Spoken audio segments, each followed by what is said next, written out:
여야가 국회의원과 지방선거에 출마할 수 있는 연령을 만 18세로 낮추는 방안을 추진하기로 했습니다.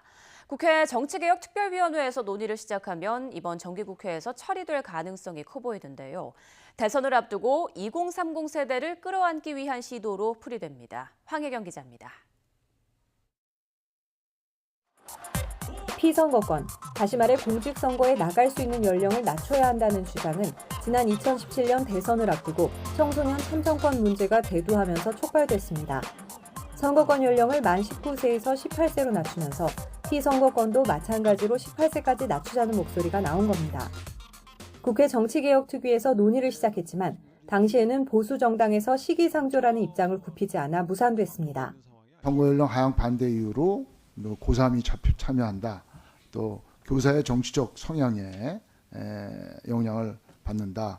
분명히 이런 편향적인 시각을 가진 사람에 의해서 학생들이 끌려갈 수 있는 그런 거기 때문에. 그런데 내년 대선을 앞두고 이번에는 국민의힘에서 먼저 국회의원과 지방선거 출마 연령을 낮추는 카드를 들고 나왔습니다. 저희 당의 입장으로 정했습니다. 선거권과 피선거권을 동일하게 조정해서 연령 제한을 철폐하도록 하겠습니다. 바로 당론으로 모아 공직선거법 개정안을 제출했는데 민주당도 찬성하는 입장이라 이번 정기국회 내 통과 가능성이 큽니다. 우리 당에서 지속적으로 선거 연령 인하를 추진해온 결과이기도 합니다만 여야 당 대표께서 피선거권 인하에 대해서도 합의를 해주셔서 법안이 통과된다면 내년 6월에 실시되는 지방선거부터 적용돼 만 18세가 시도지사 등 지자체장 후보로 나설 수 있습니다.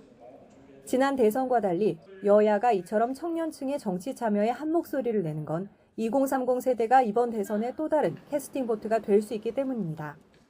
나이가 어리다는 이유가 국민의 대표가 되지 못한다는 구시대적 발상은 없어야 합니다. 정당이 청년들을 보호나 가르침의 대상으로만 보지 말고 동료로서 같은 사회 구성원으로 인정해야 합니다. 특히 국민의힘에서는 30대의 이준석을 당 대표로 만들고 지난 경선에서 지지율 한 자릿수에 머물던 홍준표 의원을 무섭게 띄운 젊은 층의 힘을 최대한 끌어모으겠다는 전략입니다. 민주당 역시 진영 논리에서 상대적으로 자유로운 2030 세대의 마음을 끌어오기 위한 정책을 계속해서 펼치면서 연일 공들이기에 분주합니다. 하지만 여야 모두 표심을 얻기엔 여전히 부족하다는 평가가 지배적인 가운데 청년 끌어안기 경쟁이 어떤 결과로 나타날지 이목이 쏠리고 있습니다. YTN 황혜경입니다.